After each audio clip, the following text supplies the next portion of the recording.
ఓం మహాగణాధిపతయే నమః. ఓం గురుభ్యో నమః. ఓం శ్రీమాత్రే నమః. పరమేశ్వర స్వరూపమైనటువంటి జ్యోతిష, వాస్తు మరియు ఇతర అనేకమైనటువంటి శాస్త్రములను మనకు అందించినటువంటి మహర్షులకి నమస్కారం. హయగ్రీవ హయగ్రీవ హయగ్రీవేతియో వదేత్ తస్య నిస్సరతే వాణి జహ్నుకన్యా ప్రవాహవత్.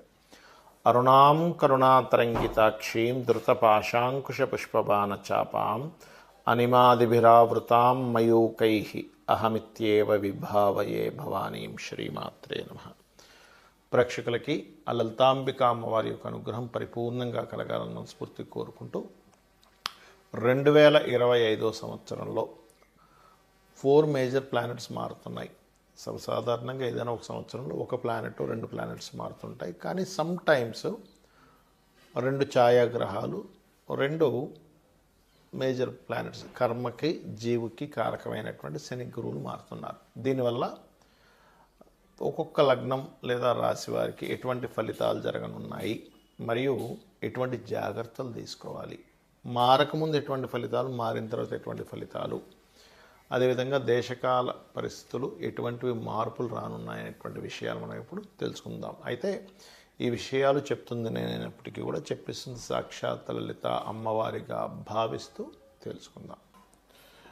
ముందుగా మేష లగ్నము. లగ్నం తెలియని వారు రాశి నుంచి చూసుకోవచ్చు. బికాజ్ ఆఫ్ లగ్నమే చాలా ప్రధానం రాశి కంటే కూడా. సరే, అయితే ఇక్కడ మేష లగ్నానికి ఈ రాహువు, కేతువు, శని గురువులు ఎలా మారనున్నారు, ఎప్పటి వరకు ఉంది చూసుకున్నట్లయితే ప్రస్తుతం మీకు ఈ 2025 మనకి సహజంగా చూసుకుంటే ఉగాదిదే చూసుకోవాలి. కాకపోతే ఏంటంటే కొంతమంది ప్లానింగ్ కోసం జనవరి టు డిసెంబర్ ఎలా ఉందని అడుగుతూ ఉన్నారు ప్రతిసారి కూడా, అందుకని చేయడం జరుగుతుంది. మనదైతే ఉగాది మెయిన్గా చూసుకుంటే ఇది ఆంగ్ల సంబంధించినటువంటిది. అయితే ఈ 2025 సంవత్సరానికి 9 అవుతుంది. అదేవిధంగా మనకి కాస్త క్రోధినామ సంవత్సరం నడుస్తుంది కాబట్టి కొంచెం మే వరకు అనవసరమైన ఘర్షణల జోలికి వెళ్ళకండి. ఫస్ట్ అది ఏ లగ్నం ఏ రాశి వారైనా సరే. ఇక ముఖ్యంగా మేషం వారికి కనుక చూసుకుంటే ప్రస్తుతం గురువు లగ్నంలో ఉన్నాడు. ఈ లగ్నంలో గురువు మీకు మే 15వ తేదీ వరకు ఉంటాడు. మే 15 వరకు ఉన్నటువంటి గురువు మీకు పర్టికులర్గా వివాహ సంబంధించిన విషయాలు కుదిరేటువంటి యోగాన్ని ఇస్తున్నాడు. ఇక్కడ మే 15 దాటిన తర్వాత వ్యాపారపరమైనటువంటి లాభాలు అద్భుతంగా ఇస్తాడు. అక్కడ అంటే చాలా బాగా వ్యాపారపరంగా బాగా కలిసి రావడము ఇటువంటివి బ్రహ్మాండంగా జరుగుతాయి. అదేవిధంగా మీ యొక్క ప్లానింగ్ ద్వారా ఒక మంచి యోగం కలగడము, లేదా తండ్రి మూలంగా కొంత భాగ్యం ఓపెన్ అవ్వడం, ఇట్లాంటివన్నీ కూడా గురువు ఇస్తున్నాడు. మీనలగ్నము, మీనరాశి మీకు ప్రస్తుతం ఏలినాటి శని నడుస్తూ ఇప్పటికి 2 సంవత్సరాలు అవుతుంది. ఇంకొక 6 నెలల్లో మీకు రాశిలోకి వస్తాడు ఏలినాటి శని. కాకపోతే ప్రస్తుతం రాహు కూడా రాశిలో ఉన్నాడు, శని కూడా వస్తాడు. కాబట్టి ప్రధానంగా మీరు ఒక్క 2 నెలలు అంటే మార్చి 29 నుంచి ఈ యొక్క మే 30 వరకు మాత్రం చాలా కేర్గా ఉండండి. ఎందుకంటే 2 గ్రహాలు 2 పాపగ్రహాలు రాశిలో సంచరిస్తుంది. దీనివల్ల ఏమవుతుంది అంటే ఊహలు పెరుగుతూ ఉంటాయి. ఇలా జరుగుతుందేమో, అలా జరుగుతుందేమో అని ఊహలు పెరగడం, ఎక్కువ తిరగడం, రకరకాల దేశాలకు తిరగడం, ఇట్లాంటివి కాస్త ఎక్కువగా శారీరక శ్రమ, జరగంది జరుగుతుందేమో అనేటువంటి ఊహ, ఇవి పెరుగుతూ ఉంటాయి.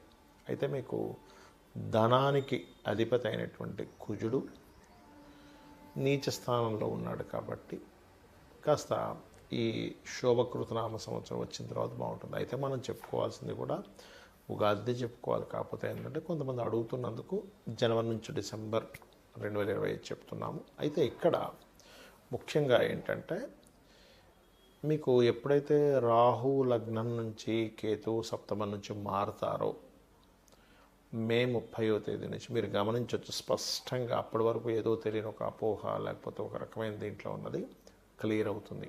కాకపోతే నేను ఇందాక చెప్పినట్టుగా మార్చి 29వ తేదీ నుంచి మే ఎండింగ్ వరకు ఉన్నటువంటి గ్రహస్థితి ఏదైతే ఉందో ఇది మాత్రం చాలా స్పష్టంగా చూపిస్తుంది ఏంటంటే మీకు మోసపోయే యోగం నడుస్తుంది ఇక్కడ. కాబట్టి ఈ శని సంచారం రాశిలో సంచరించేటప్పుడు ఈ 2 గ్రహాలు ప్రత్యేకంగా ఉన్నప్పుడు చాలా జాగ్రత్తగా ఉండండి. అంటే అనవసరంగా ఎవరో ఏదో చెప్తే ఇవాళ రేపు మనం చూస్తున్నాం ఫలానా కరెన్సీ మీకు 1,00,000 పెడితే 1,00,000 వస్తుంది, 2,00,000 వస్తుంది, ఏవో చెప్తున్నారు మార్కెట్లో. ఇటువంటివి నమ్మకండి దయచేసి. మీనం వారికి మోసపోయే యోగం గోచారంలో నడుస్తుంది కాబట్టి చాలా జాగ్రత్తగా ఉండండి. ఇక గురువు ఎప్పుడైతే ఇప్పుడు ప్రజెంట్ మీకు గురువు 3లో వక్రించున్నాడు, ఇది కొంత ఫైనాన్షియల్ గ్రోత్ ఇస్తుంది. కాకపోతే ఎప్పుడైతే మే నుంచి 4లోకి వెళ్తాడో ఇక్కడ మీకు ప్రాపర్టీ మూలంగా ఏదైనా కొత్తగా విద్య నేర్చుకోవడం మూలంగా, మరియు అదేవిధంగా గమనించుకున్నట్లయితే మీ యొక్క జీవిత భాగస్వామి కూడా ఏదైనా కెరీర్ డెవలప్మెంట్స్ రావడము ఇటువంటివన్నీ కూడా ఇస్తుంది. అయితే ఈ పార్ట్నర్షిప్స్ లాంటివి ఏవైనా ఉన్నా కూడా మే తర్వాతే పెట్టుకోండి. మీరు సప్తమంలో ఉన్న కేతు మారిన తర్వాతే పెట్టుకోండి. ఇక ఏలినాడు శని ప్రభావం, రాహు ప్రభావం మొదటి 2 నెలల్లో ఉంటుంది కాబట్టి మార్చి 29 నుంచి మే 30 వరకు శని రాహు గ్రహాల దగ్గర దీపారాధన చేయడము, మినుములు నువ్వులు దానంగా ఇవ్వడం చేయండి, రాజరాజేశ్వరి అమ్మవారి ఆరాధన చేయండి, అనే విధాలు బాగుంటుంది. ఈ 4 గ్రహాలు మార్పు వల్ల దేశకాల సంబంధించిన విషయాలు ఎటువంటివి ఉంటాయి అని చెప్పి చూసుకున్నట్లయితే ప్రధానంగా మనకి ఈ శని ఎప్పుడైతే మీనంలోకి వస్తాడో ఇక్కడ కొంతవరకు గతంలో మనకి ఎలా అయితే కోవిడ్ లాంటిది వచ్చిందో అలాంటివి చిన్న చిన్న ఇవి కొంచెం పెరుగుతూ ఉంటాయి. అనారోగ్య సమస్య అంటే కొంచెం కోవిడ్ అంతా విపరీతమైన అన్నీ బ్లాక్ అయిపోవడం కాకుండా కొంచెం అనారోగ్య సమస్యలు పెరుగుతూ ఉంటాయి జీవులకి ఈ శని మీనంలో ఉన్నంతకాలం. అదేవిధంగా కొంత గవర్నమెంట్ కొన్ని విషయాల్లో, ఎందుకంటే మనకు నెక్స్ట్ రాబోయేటువంటి ఈ 2025 శోభకృతనామ సంవత్సరంలో అధిపతి రవి అవుతున్నాడు కాబట్టి అక్కడ పర్టికులర్గా ఇచ్చేటువంటి రిజల్ట్లో అక్కడ ఏంటంటే ఆ రవి యొక్క ప్రభావం అంటే గవర్నమెంట్ కొన్ని నిర్దిష్టమైనటువంటి కొన్ని రూల్స్ తీసుకొస్తుంది. అదేవిధంగా కేతు ఎప్పుడైతే సింహరాశిలోకి సంచరిస్తాడో 2025 సంవత్సరంలో కొన్ని రాజకీయ నాయకులు కొంతమంది మార్పులు కూడా జరుగుతాయి. లేదా ఒక పెద్ద రాజకీయ నాయకులకి సంబంధించినవి కొన్ని చూడండి, వాళ్ళకి సడన్గా అంటే బాగా ఓల్డ్ పర్సన్స్ ఉంటారు కదా, సడన్గా ఏదైనా ఒక అవ్వకూడనటువంటి విషయాలు అవ్వడం, ఎవరైనా గతించడం కూడా జరుగుతూ ఉంటుంది రాజకీయ సంబంధించిన విషయాలు. కాకపోతే పేరు ప్రఖ్యాతులు కూడా వస్తాయి రాజకీయ నాయకులకి, అటువంటి యోగాలు ఇస్తుంది. అయితే ఇక్కడ పర్టికులర్గా ఏంటంటే ఈ శని మీనంలోని మేషంలోని 5 సంవత్సరాలు సంచరిస్తారు కాబట్టి నేను అందరికీ చెప్పేది ఒకటే, ఏదైనా ఒక అనుష్ఠానం చేయండి.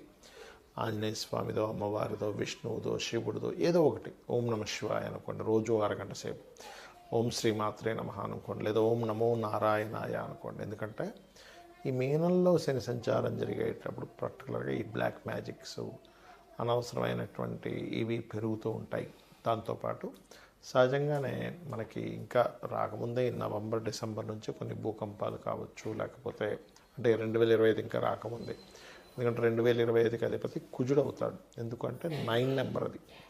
కాబట్టి కుజ ప్రభావం మనకు ఎలాగో ఇప్పుడు క్రోధినామ సంవత్సరం నడుస్తున్నందుకు 2025 ఎండింగ్ వరకు కొంచెం ఈ గొడవలు, ఈ యొక్క బార్డర్స్లో కొంతమంది వచ్చి అటాక్ చేయడానికి చేసే ప్రయత్నాలు ఇవన్నీ కూడా జరుగుతూ ఉంటాయి.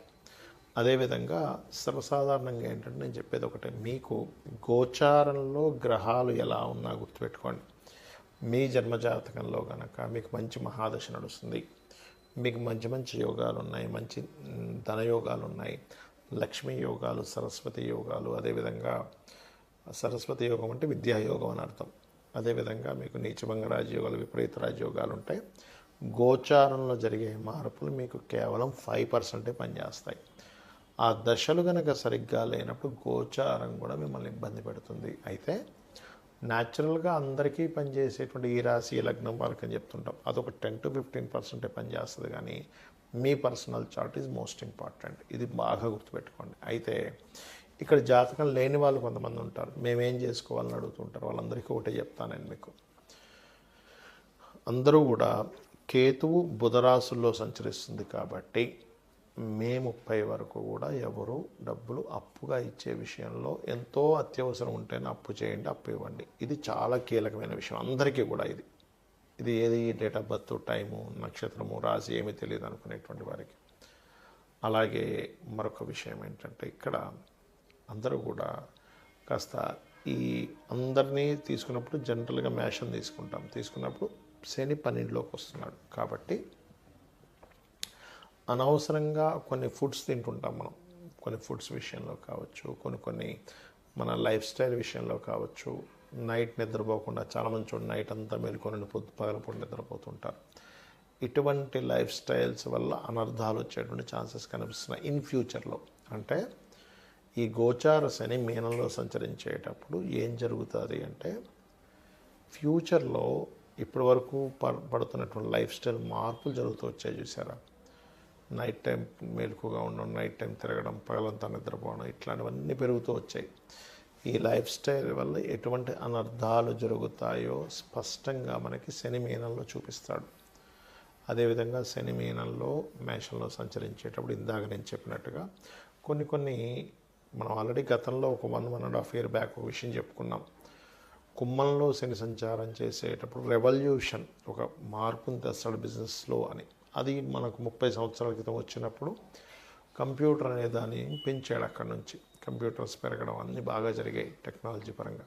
ఇక్కడ ఏఐ అనేటువంటిది పెరుగుతుంది కాబట్టి రాబోయే కాలంలో అంటే శని మేషంలోకి వెళ్ళే లోపల ఎవరికి వారు సొంతంగా చేసుకునేది అభివృద్ధి పరుచుకోవాలని చెప్పుకున్నాం. అయితే దీంతోపాటు కొంచెం చూడండి, మనకి వైదికమైనటువంటివి కాకుండా అవైదికమైనటువంటి పూజలు, అవైదికమైనటువంటి వాటిపై ఆకర్షితులు అవుతూ ఉంటారు. అటువంటి వాటి వల్ల కొంత ఇబ్బంది తెచ్చుకుంటూ ఉంటారు. ఆ యొక్క ఇబ్బంది మీ మీద పడకుండా ఉండాలంటే నిత్యము అనుష్ఠానం చేయండి. అలా గనక చేయగలిగితే అన్ని విధాలా బాగుంటుంది. శ్రీమాత్రే నమః.